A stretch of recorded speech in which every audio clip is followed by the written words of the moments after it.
CrossPolitic begins in 3, 2, 1. I'm a heart that breaks for a dying city. Stop cursing your future. Is not true. For all intents and purposes, I am a woman. No government, no political system has ultimate supremacy.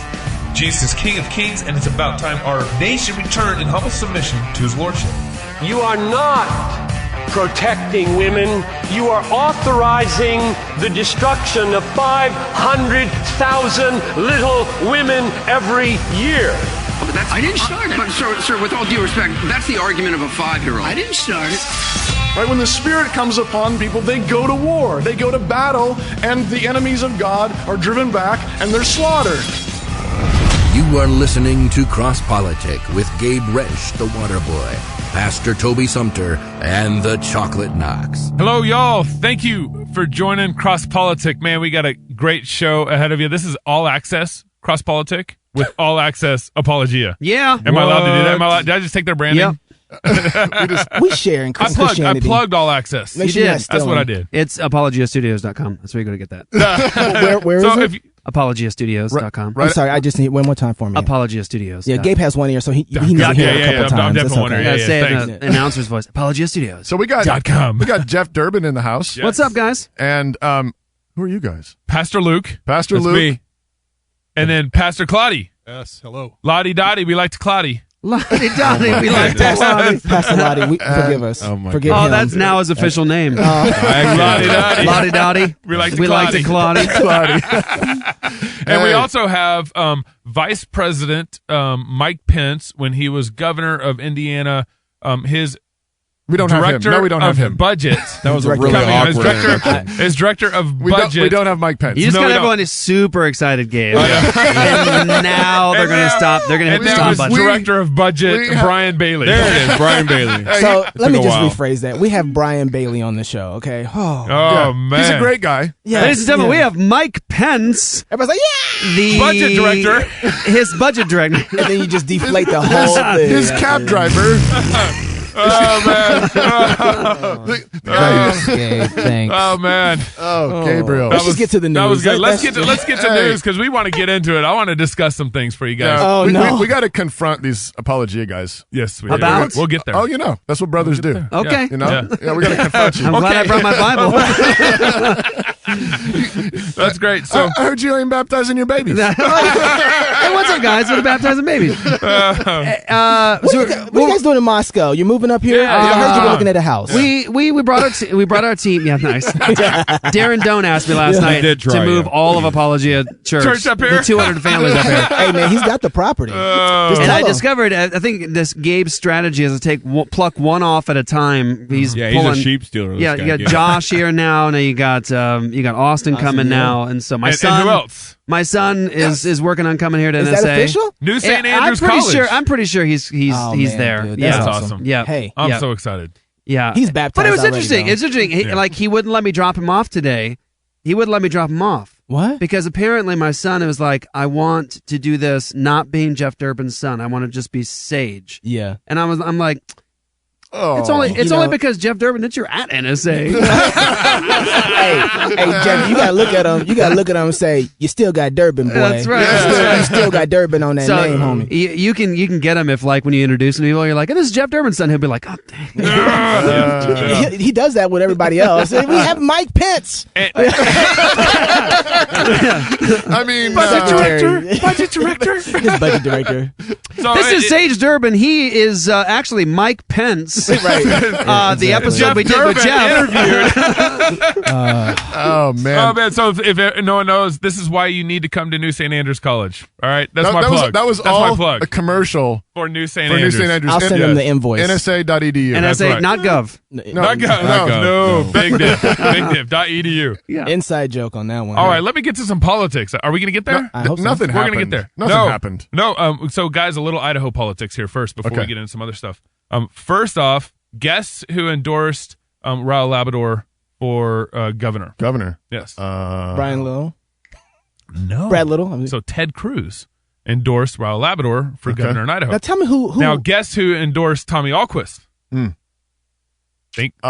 Mormon. The Mormon. Mitt Romney. Yes. Sorry. So we got these dueling endorsements, and they all came out the same week. Now Raul is Mormon, though, right? He is, but he's more evangelical Mormon, I guess. He's the one that didn't show up to the debate, right? He's the one that right. So he's the one we do not speak of. That's right. Exactly. Thank you, Jeff. That's right. I don't even. And then so Tommy Ahlquist was endorsed by Mitt Romney. That's you know. Can I just I'll wait till we finish. There's a not lot news to say here, about that. but not news here right. yet. I mean, it is, but it isn't. But this week, Tommy Ahlquist removed language from his campaign website promising to fight to protect Idaho's rights to define marriage. Got him. What? Yes. Say it again. We brought this up. Say it again. He scrubbed language from his website promising to fight Idaho's right to define marriage their own way. Took it their on. own way. Wow. Yes. Wait. Did we ask him about this at our? Yes, we did. I'm pretty sure we asked him about Obergefell. We should go get the clip. I'll go and find dig it up. And I'll send it to his campaign. I'll send it to his campaign. We'll publish it across Facebook and promote it. But you remember, so he just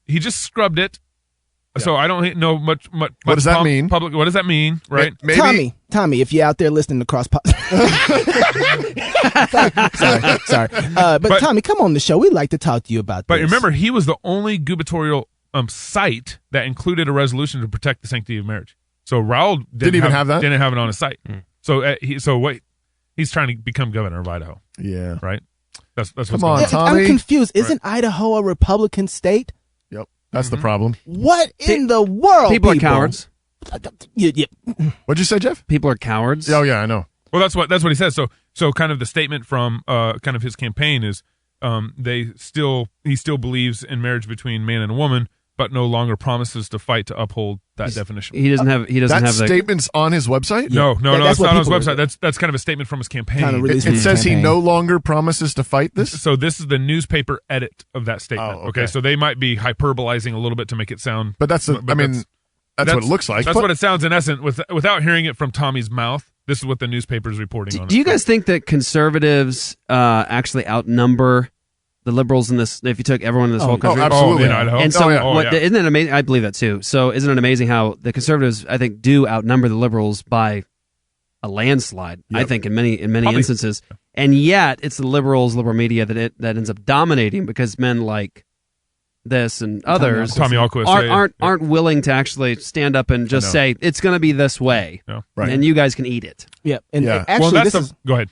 I think this is a problem along the nation with Christians too. Just going right to what Jeff was saying. Right. Can we say comfortably that Christians are the majority of Americans here? So professing Christians. So there's Christians. 75 million Christians, especially if you include the baptized babies. Yeah, right? Exactly. Yeah, absolutely. then most of America is. Amen.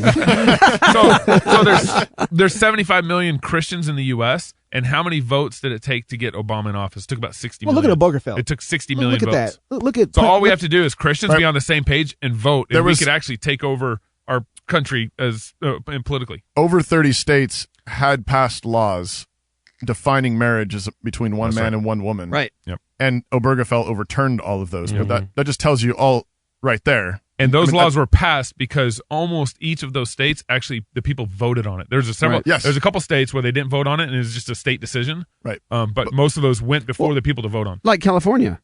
The 8th. California. Right. It was the 8th, right? Even California. Proposition 8. Even California. Even California. Yeah, as bad as that is, they still voted. At what point? And then that got pushed to the Supreme Court, to the state Supreme Court in San Francisco. Oh yeah. So let's talk about this real quick. So we got Tommy Ahlquist, who above all did best on the governor's live show. Between him and Brad Little, he did the best. He started figuring out where this thing was going, and he said, "Okay, I'm gonna go in that direction." And as the show went on, I think it even he got better as it went. Like, absolutely. He started.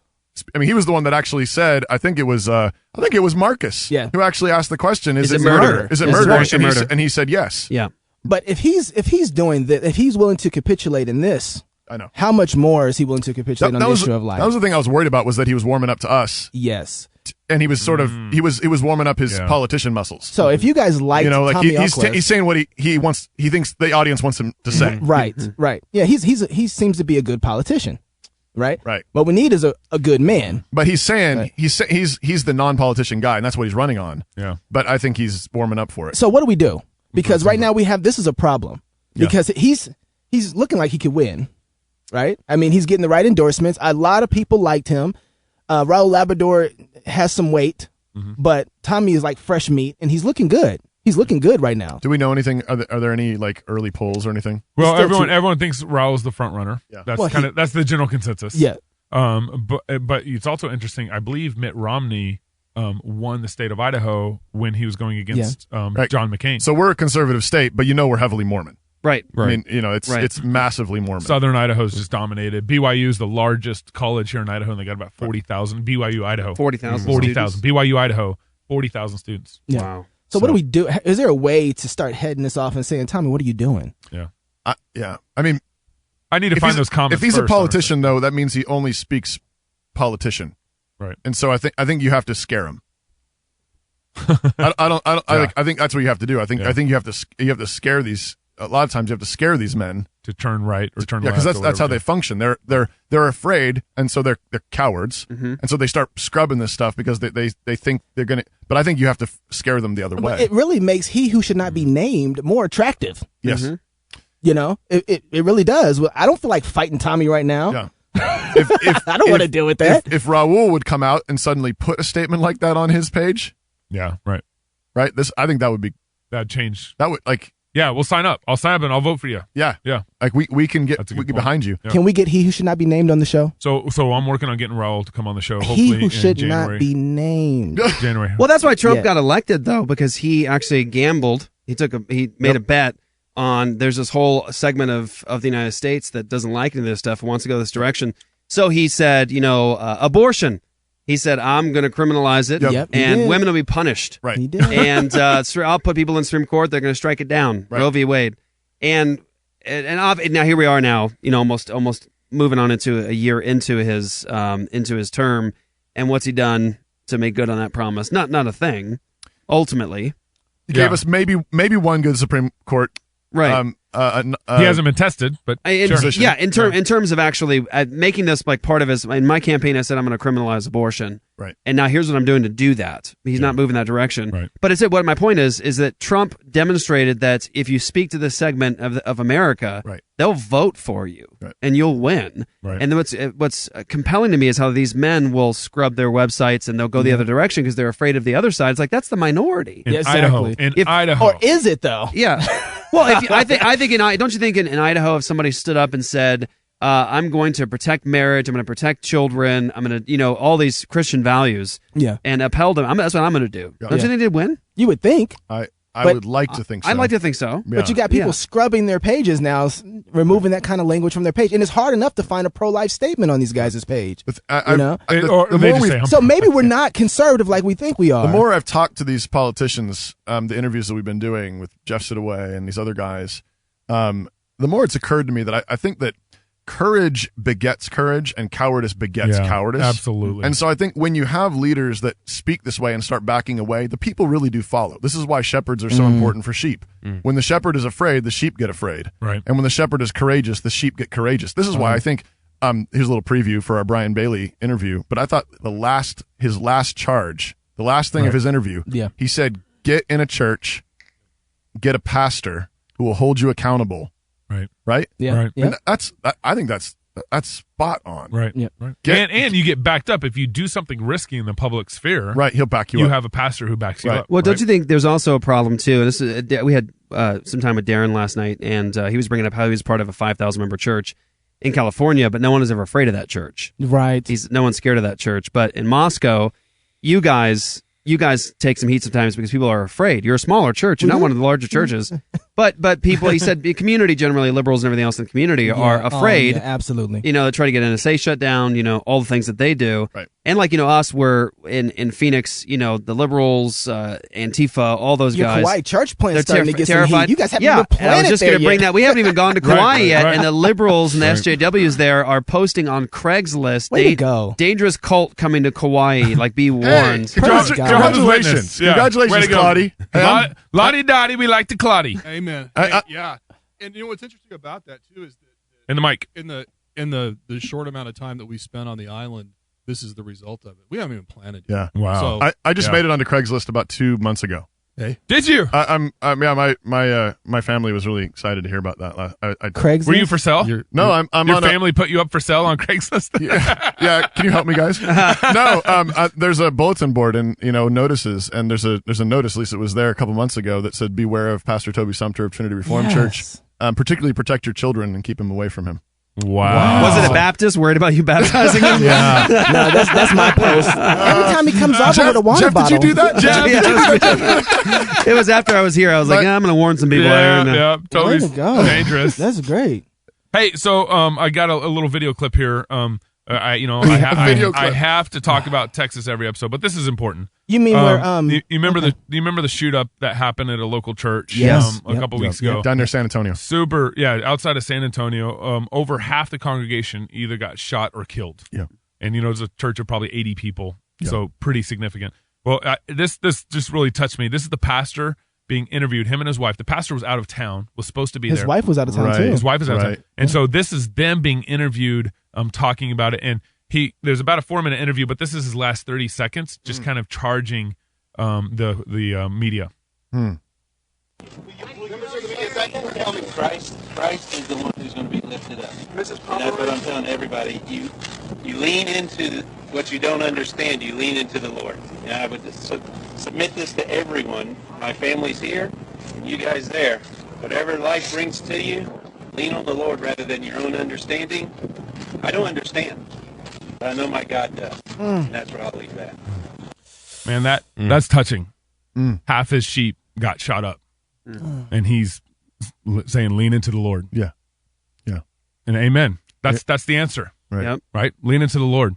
Right. And that's the only way we're going to have the courage that it takes, and to stand, to keep standing, to keep preaching, to keep confronting sin, to keep saying this is the truth, this is the way, and to not to be blown about by every wind that's coming at you, all the threats, all the accusations, all the reviling, and all the wickedness. That's going on. Lean into the Lord. Maybe on the third segment we talk a little bit about churches arming themselves and how to protect against some of this. Yeah. Yeah. All right, when we come back, Brian Bailey next on CrossPolitic. He was Pence's what?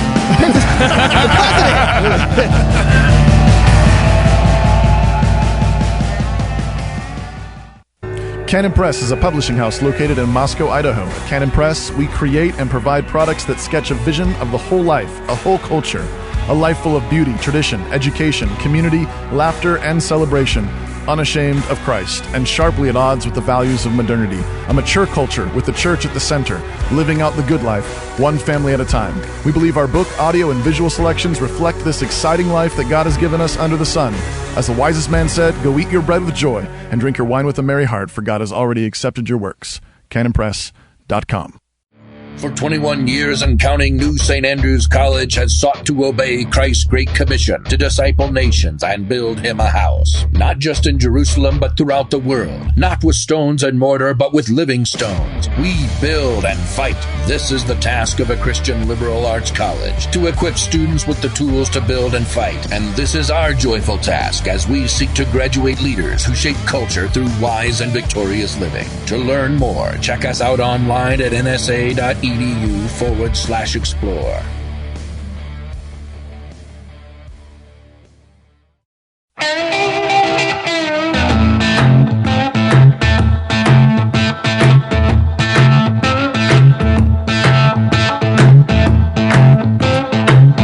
Welcome back to CrossPolitic. I got vaping buddies. Yeah, I don't know how that happened. This segment is brought to you by the unity of Paedo-Baptists and Baptists. Cheers! Here. In the house. Amen. And with us today is Mr. Brian Bailey. He's elder at Clear Note Church in Bloomington, Indiana. He's also the father of 9 as of August. Amen. Wow. Praise Amen. God. All baptized? Are they all baptized? Are they baptized? Come on now. I'm rooting Not for yet. Oh, yeah. You know what? Yeah. But this interview is going to be very short. Brian, you held a chief budget director position under Governor Pence. Now vice president. Vice president of the United States. Brian, thanks so much for being on the show with us today. Sure. Thank you for having me. So, before we get to the real stuff on baptism, talk to us about your role in state government under Governor Pence. Sure. The first position I held for Governor Pence was as the Office of Management and Budget Chief of Staff and his Fiscal Policy Director. And the focus during that initial 6 months was the legislative session, his first one, in which he passed his first budget and enacted property tax cuts to the income tax and eliminated the inheritance tax. So those were the big jobs during that first 6 months of his administration. And then after that, he appointed me to be his budget director, at which point my job was to steward the state budget to make sure that we maintained a surplus. We didn't spend any more money than we took in from the taxpayer. And that that we maintained, yeah, exactly. And that we maintained an adequate reserve, which is just an adequate savings account. So in case we hit some economic trouble, that there would be enough there that we didn't have to raise taxes, but that we could still provide services. Now, as this in this position, how do you bring biblical principles to bear on your work in public office? Sure. The one primary guiding principle for me was following the law. And that's good. Anyone that yeah. 101. I like to keep it simple. Following the law and making sure that you're taking it step by step. You're not skipping things. You're not playing fast and loose with the text. You're actually trying to abide by the letter and the spirit of it. And that's important because in budgeting, and then once you have the budget, you're administering it, things happen that people want to find quick solutions for. And the quick solution usually doesn't follow legal process. So one of my overriding principles was to corral all of those weird things and to make sure that we were following the legal process. You talked about kind of like a guiding principle being, just 101, like following the laws that are currently on the books. But how do you also, as a Christian in this position, I mean, it's a pretty high up position at the state, also change the law to reflect kind of more equity and justice and kind of line up with maybe some of the biblical principles for how budgets should be spent and stuff like that? Yeah, great question. My overriding principle, in addition to following the law, was to preserve as much taxpayer money for the taxpayer as possible.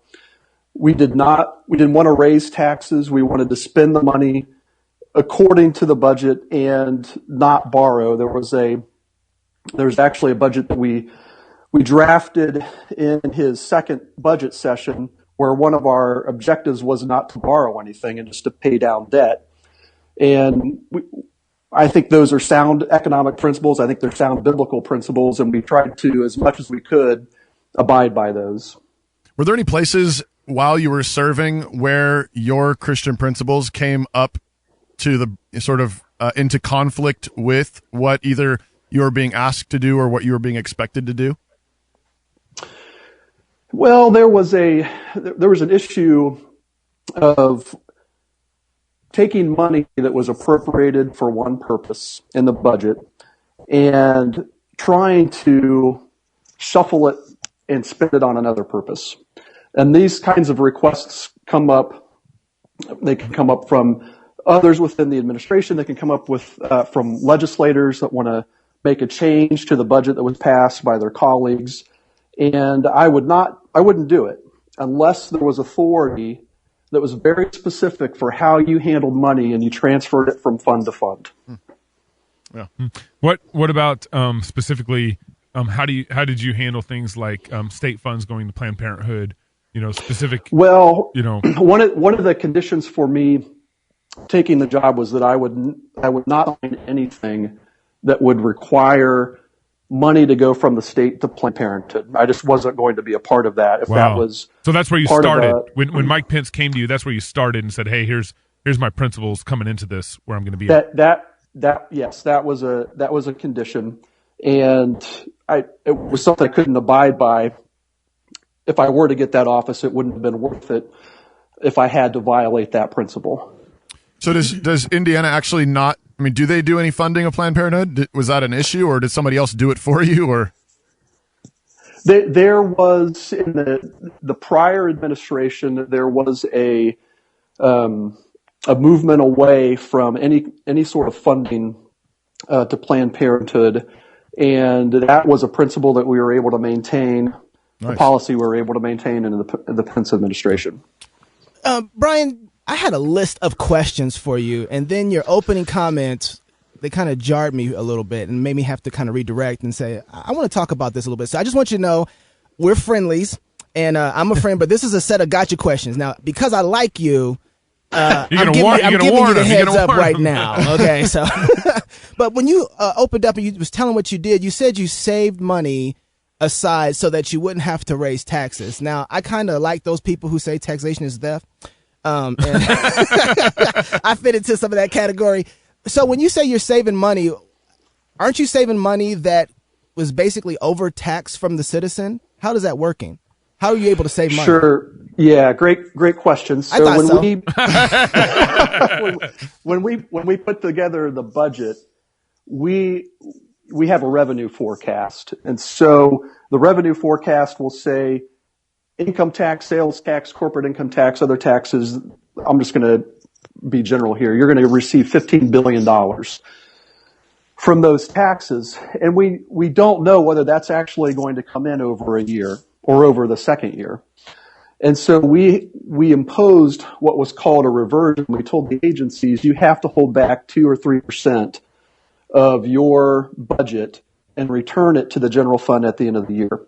And so we were able to restrain spending and have those dollars build up in what we call reserve funds. Now, in Indiana law, and it's changed over the years, there was what was called an automatic taxpayer refund. And so if that reserve fund, if that state savings account got over a certain percentage, then dollars would be given back to the taxpayer. And that's what happened in 2012 or 2013 through income tax refunds to taxpayers. Let me challenge that point there. Why would taxes just not be lowered instead of dollars returned? That's yes, and that's the approach that Governor Pence preferred, and that's why he campaigned on a 10% income tax cut and ran into some pretty stiff opposition in the Republican-controlled Senate and House his first session. They were Republicans? Yes. Oh, great. And so we ended up at the end of the day at a compromise of a 5% tax cut. And to this day I have in my office this political cartoon drawn by Gary Varvel, where you have the Speaker of the House, you have President Pro Tem of the Senate in a boxing ring, and you have Governor Pence on their shoulders, and both of them are, cut and bruised and punched and battered. At the end of the day, that was the compromise that they arrived at. But yes, the Governor Pence's preferred approach was to cut taxes and not take it in and save it. See, because in Minneapolis, I think right now, my family's from Minneapolis. Minneapolis is home to me. And last time I was visiting, they told me they had $1.2 billion in reserve from overtaxation. And they're sitting there trying to figure out, well, what else do we get to build? What parks do we get to build? And I'm thinking to myself, you got $1.2 billion and you're trying to figure out what to build? How about give it back to the taxpayers and let them boost your economy from what they decide they want to build? Absolutely. So I'm wondering, I kind of agree with the. Yeah. Here's a tax question that I've kind of, this has kind of been my, I don't know, hypothesis or whatever, or philosophy of trying to push forward and trying to figure out a way or a cap in law that says our senators, our state cannot tax us any more than, let's say, like 20%. and it caps. That's even high. I'd prefer 10, but 10 is still judgment, Gabe. Let's just say 10%. And this includes gas tax, everything that comes into the state coffers that the state basically enacts a bill that restrict the politicians from increasing taxes more than X. And then that if they did, then that would be defined basically as stealing. Because one of the things that politicians have right now is there's no definition for taxation as theft. At what point do we say this is clearly theft? Let's just define it. And so you see what I'm saying there, Brian? Sure. Sure. And there are a number of states that have enacted spending caps where they try to limit spending as a spending increases as a function of population increase or a function of inflation or GDP or something. Yeah. GDP. And what I think that there are, and I think Colorado has had some success with this, but my thinking is that what you want are legislators who are committed to the taxpayer, who are committed to spending within your means, and that you're going to get better returns from those commitments than having a structure in law that they can find ways to get around. I guess my point is basically trying to push for a definition that puts at some point it's just going to be theft if the politicians keep pushing at citizens for more money. Do you think there's a number? Like, I mean, Brian, just thinking about this financially and being involved in the state government, I mean, would you be willing to say, I really think that, this percentage is plenty, and beyond this, we're at theft? I think there. I don't know what the percentage is. I remember when George Bush was running. I think this was 2000. He said any more than a third of your income being taxed is immoral. Right. And I don't know what the point is. Yeah. A third. I don't know if it's a third. And when you add up municipal taxes and state taxes and federal taxes, some estimates are 40 to 50% of your income is being paid in taxes. But at some point, what's happening is, and what's been happening for decades, is that the state is taxing away the means of the family to support itself. Right. To survive, yeah. And it's collecting the wealth, it's distributing it according to its policies, and what's happening is it's taking away the authority and the means of self-defense of families from the government. Right. Mm. I always remember, Samuel telling the Israelites they want a king. Yeah. Right. And he says, if you ask for a king, you guys, he might tax you up to 10%. Up to 10%. Judgment from God. Right. Yes. Right. But it sure seems, and right along with what you're saying, Brian, is as soon as you are starting to take more than that, you are taking the place of God. You're taking you're going to be the provider, the savior, the defender, and you're not allowing the actual spheres of government that God's created to do what they're supposed to do. Yes, the state, and this has been going on for decades now here in America, has arrogated to itself authority. The central government has arrogated it to itself authority that is undermining the intermediate institutions of the family, of schools that are increasingly under federal bureaucratic regulatory control. Right. Churches. So every institution that would stand or buffer the individual from the state is being removed or weakened. One thing that President Trump, I think, has shown all of us is that not to use Twitter at 3 a.m. Right. but that you can do something radical and still get elected. And regardless if it's something that we all agree with, even if it's ridiculous. And so why have we kind of bought into and Mike Pence, I like a lot of what Mike Pence has said and done, even as VP. I think he's in an awkward position. Right. But at the same time, he had the state ability. He had the state level, the highest level of office in the state of Indiana. And I don't know if he did much radical push and initiatives in Indiana to change. And Trump obviously has shown that that's possible. You mentioned Twitter and in the media, and I think what President Trump has shown is that you can go around the media, over the media, under the media, directly to the individual, and that you can expose the media for its role as the other party. I mean, it's an opposing party, and he's been masterful in exposing that. Yeah. So tell us, did you vote for Trump and Pence? And I did. And what do you think? What kind of grade would you give them? Well, I voted against Hillary and Tim Kaine, and I voted for President Trump and Vice President Pence. And I don't know that I would give them a grade at this point. Incomplete. Incomplete. What I wanted to see was a repeal of Obamacare.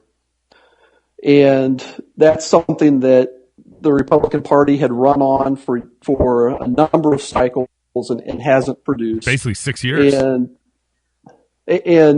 that would be, so we talked about the federal government arrogating power to itself. So it's arrogated 1/5 of the entire United States economy bound up with healthcare. Wow. And wow. As it controls healthcare, it's controlling 1/5 of the economy. Yeah. If you want to promote freedom and you want to promote individual freedom, family freedom, you're going to repeal Obamacare. Brian, we're at the end of our time here, but you, given your position, given your experience, you're an elder in the church, you are an attorney, and you have experience at the state level, at the legislature. If you have one thing to admonish, exhort the Christians out there that are listening to you, listening to this show, what would you tell them? What would you charge them? How would you encourage them? Absolutely. I would encourage them to find a good church and to find a pastor who's going to hold them accountable to standing for truth in the public square. And then when they do that, that pastor is also going to encourage them not to leave, because it is extremely lonely being in a position like that. You look at whether you're going to thrive politically. There are only two ways to do it. There's the world's way of thriving, or there's God's way of thriving. Amen. And God's way of thriving looks like dying. It's obscure, it's lonely, but we have to stand before God and give an account. Those of us who are civil magistrates have to give an account for the degree to which we punish the evil and we rewarded the good. And God doesn't care about our jobs, and He doesn't care about our comfort. He does care that we're obedient and that we work within the office that He's given us to protect the weak, protect those that are on the margins.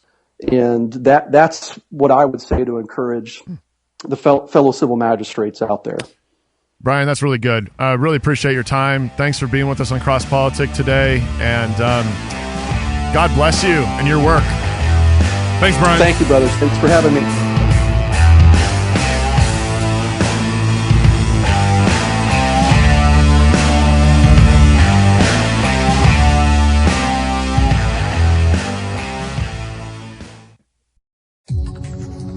This is Cy Timbrunke with Answer Anyone Apologetics. I often run into professed Christians who say they have doubts about the existence of God. Now, Romans 1 tells us that everyone has sufficient knowledge of God for their condemnation. When a person expresses doubts about the existence of God, they, for whatever reason, are engaging in truth suppression. If you're in that situation today, I'd like to offer you some encouragement. What does doubt presuppose? What is necessary to doubt anything? Well, first you have to assume that there is such thing as truth, because you're doubting the truth of a claim. You also have to assume that there's such thing as logic, as you're using logic to formulate your doubts. You have to assume that your reasoning is at least somewhat reliable, as you're using it to examine the truth and logic of your doubts.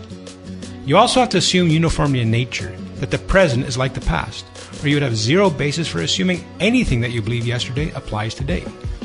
Those are just some of the things you need to assume in order to doubt anything. Here's the thing, though. You can't justify any of them without God. Truth, logic, the reliability of one's reasoning, and the uniformity of nature cannot be made sense of in a world without God. So basically, in order to be able to doubt God, you need God. I don't know what has brought you into this season of doubt. but know that God works all things for the good of those who love him, as Romans 8:28 says. The answer to affliction is not doubt, it's trust in the God that you know for certain exists. For more apologetic answers, visit AnswerAnyone.com.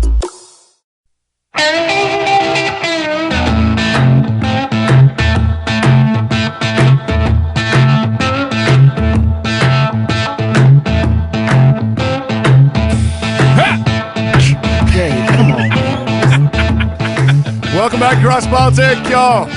We're really grateful to have Brian Bailey. President? No. Okay. Brian Bailey. Great to talk to him. So much more we could talk to him about. Oh, yes.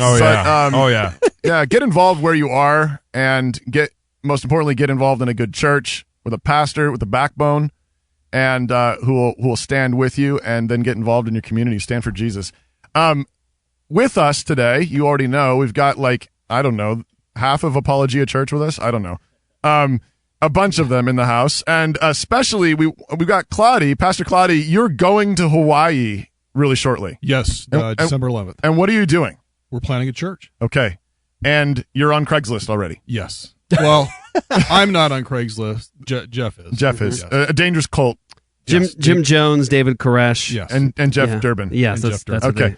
Talk to us a little bit about what you've been doing to get ready for this, and why? I mean, other than the fact that it's beautiful. Well, Jeff can answer why Hawaii better than I can. Okay. And the story is actually a beautiful story, but Jeff, if you want to chime in on that. So I'll just try to summarize it. So we had no plans to go to Kauai. It wasn't in our sights whatsoever, not at all. And I agreed to do a wedding vow renewal for a couple in our church. It was going to be a surprise for her. She didn't even know we were coming. Initially, my wife and I said no. Too far away, didn't have the time, too busy, and we decided to bless them and okay, yeah, we'll do this.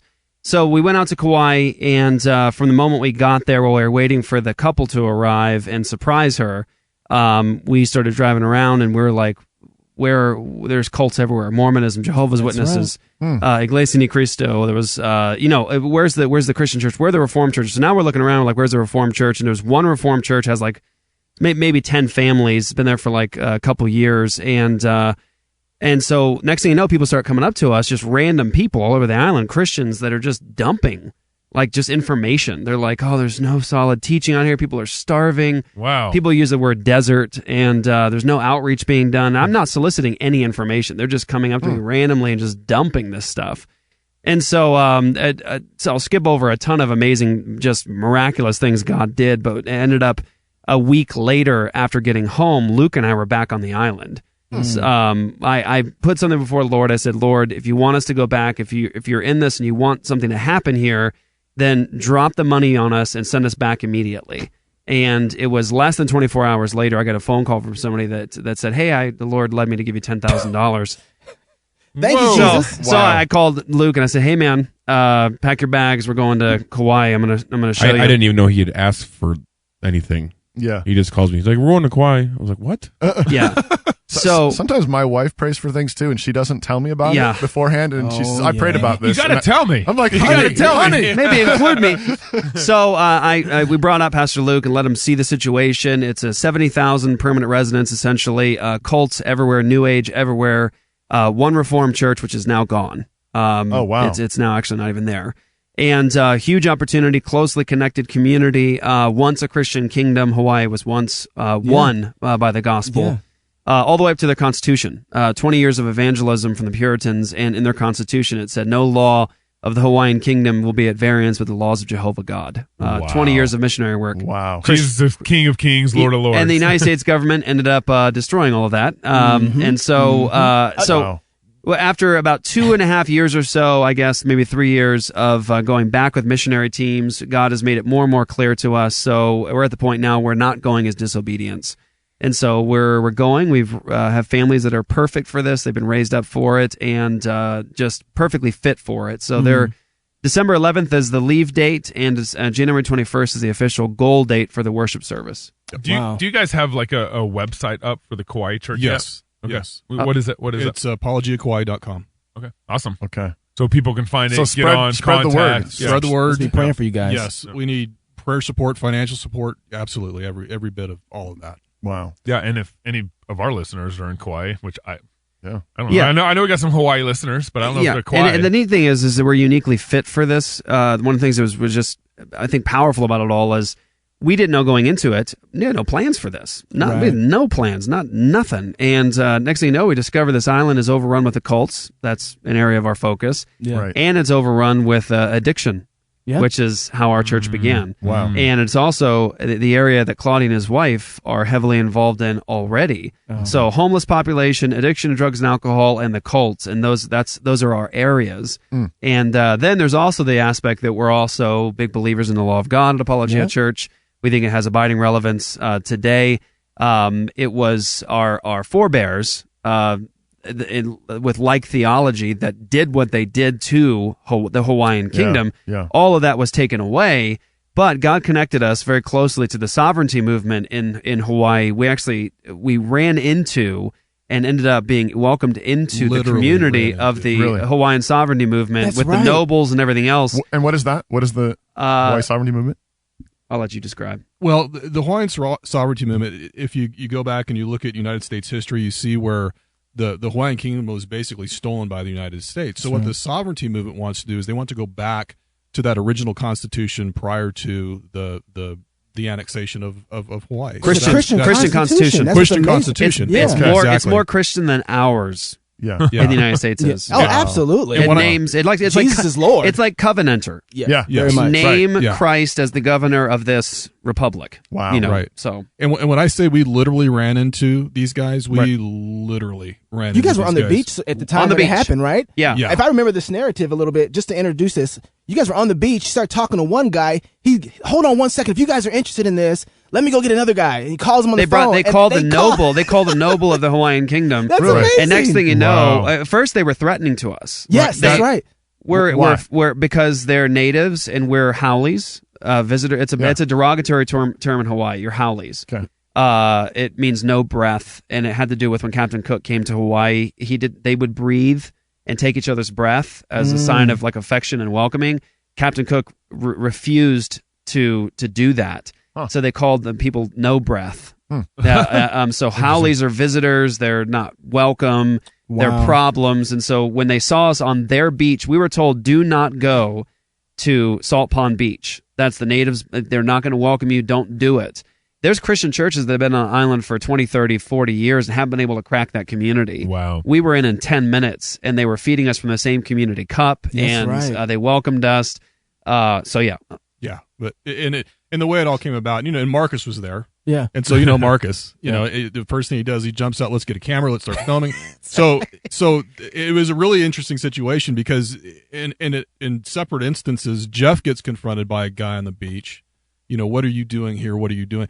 I get confronted by a gentleman in the bathroom. But like Jeff said, within a matter of, 10, 15 minutes, we're in. What happened? What was that connected you guys? Well, we wanted to know their story. And that's what we told them. We want to know your story. We want to know who you are. We want your story. Yeah. And so that's where it started. And by the time the night was over, Jeff, I think they were wanting you to drink rum out of a bottle. And, No, they were trying to get me, Yeah.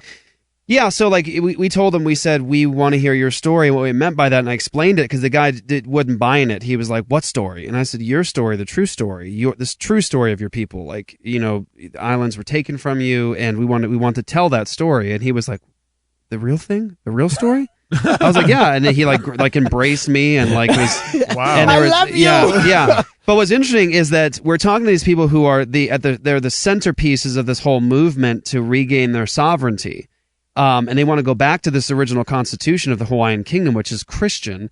And we've created a relationship with them where we're in, and we're saying things to them like, what's it going to look like, guys, to have laws that don't contradict the laws of Jehovah? And they're in a place where they're like, we don't even know what that looks like. Right. We're like, wow, we know. We do. Wow. We got that. We got you. We'll help you. Wow. Yeah, we'll help you with that. So right now, that's amazing. I think if you guys have some opposition, it's like, well, Jeff, that's not the gospel that you should be bringing to those people. You guys are sitting there giving them what they want, which is their sovereignty, and that has nothing to do with the gospel. Yeah, just saying, Jeff. Justice and righteousess has everything to do with the gospel. Come on, bro, preach. Where my organ at? With the gospel, the heart of the gospel is the lordship of Jesus Christ, his kingship, And so when someone says you should just preach the gospel, I say, well, when I speak to any issue of justice and righteousness, that's in accordance with the gospel.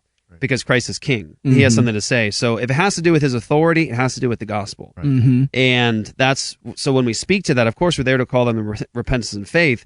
But in light of the fact that you have the Hawaiian kingdom that was once Christian and says no laws can contradict the laws of Jehovah God, we're the believers who represent that God. There you go. And so if they actually win that, maybe it's not in our generation, maybe it's in 2 generations from now. If they win that back, we want to be instrumental to as believers to say we laid the foundation that can make sense of those laws. Yeah. So that's what discipling the nations means. Come on now. It means That's what it looks like. teach them everything that he commanded us. Yeah, teach them to obey. Right, And right. what would it look like? And baptize them. and baptize their babies. And baptize those babies. Hold on, Pastor. I'm not sure that's in the Greek. I don't know. And what's amazing about Hawaii is that it was the most Christian nation on the face of the earth. It was the most literate nation on the face of the earth Really? at one point. Absolutely. Wow. And you see the last reigning Queen Liliuokalani, she would literally write songs to God. I mean, this woman was just truly amazing. Truly amazing. And it's just when you talk about politics, you're talking about a woman who would make decisions for her kingdom based off of her faith in God. It was just amazing. Yeah, when Simply she was captured by the United States military and essentially when she was essentially kidnapped and put into prison, she was writing songs about Jesus, calling her people to trust in Christ. Wow. And that they would get through this. And the reason she actually gave in, the natives wanted to actually fight, and they had every right to. It was a hostile takeover. She stopped them because she didn't want the bloodshed of her people. Because she knew she thought she was fighting an enemy that was much stronger and would destroy all of her people. We're talking about America at this point. Oh, America, yeah. Yeah, okay. I just want to make sure we know who we're talking about. It was a small group of businessmen and others who were grandchildren of the original missionaries. And they stole the island. It was completely wicked. There's parallel stories of this in the way that Americans treated natives in the States. Every right? time that comes up, yep. The Nez Perce are some of our local natives, and they had been evangelized, and many of them had come to Christ. And there's old Christian churches, Nez Perce Christian churches, just 30, 40 miles south of here. Yeah. And then United States troops come marching in and round them up and hurt them away, and there's battles fought and so forth. Chief Joseph is a famous Nez Perce chieftain who was a born-again Christian. Yeah. So we've done done this. Yeah, we've done this. it. And, they were all a bunch of Union soldiers, right? Yeah. And what's interesting too about Hawaii is that Hawaii, when the election comes up, you notice they never even wait for the vote totals to come in from Hawaii because they already know what it's going to vote. It's a blue state. But the reason we've discovered it's a blue state is because the white liberal people that are there, it's not the natives. Right. Completely. There's elements too of them living off the government and everything else. But the sovereignty movement wants the native Hawaiians to stop being dependent upon the United States government and to stop taking welfare and to live off the land and to produce their own stuff and self-govern. Right. That's what they want. That's what they genuinely want. So it's a really interesting scenario. So we have all these different realms we're trying to bring the good news into and trying to be a blessing to them in terms of justice. So we have a lot of work to do, but we're really confident that because of the nature of the situation with such a tight-knit community, we can have a dramatic impact for the kingdom very quickly. Wow. So, Pastor Lyon, what's your first move there? You get there, have the first service is done, now what? Well, one of the initial things the team is going to do, because there's a team coming in, we're leaving the 11th, there's a team coming in the beginning of January, and we're literally hitting the streets. So we'll be doing street preaching. We're going to go house to house. There's different community events that are going on in and around Hawaii or Kauai all the time, and so we have an opportunity to engage the culture there. So we've got a wide variety of things that we're going to be doing, but that's not going to be just simply in that moment. I mean, that's something we're consistently going to be doing the entire time we're there. Yeah. And I want to say I think it's going to be shocking to the community in Kauai. Maybe Luke can speak to this too. It's going to shock them because there's this belief, there's this commitment to what's called ohana, which means family. And what you don't do is disrupt the family. Ohana is most supreme.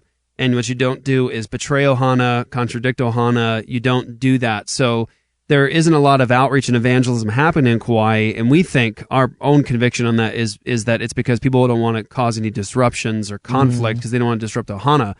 I mean, you basically, you get...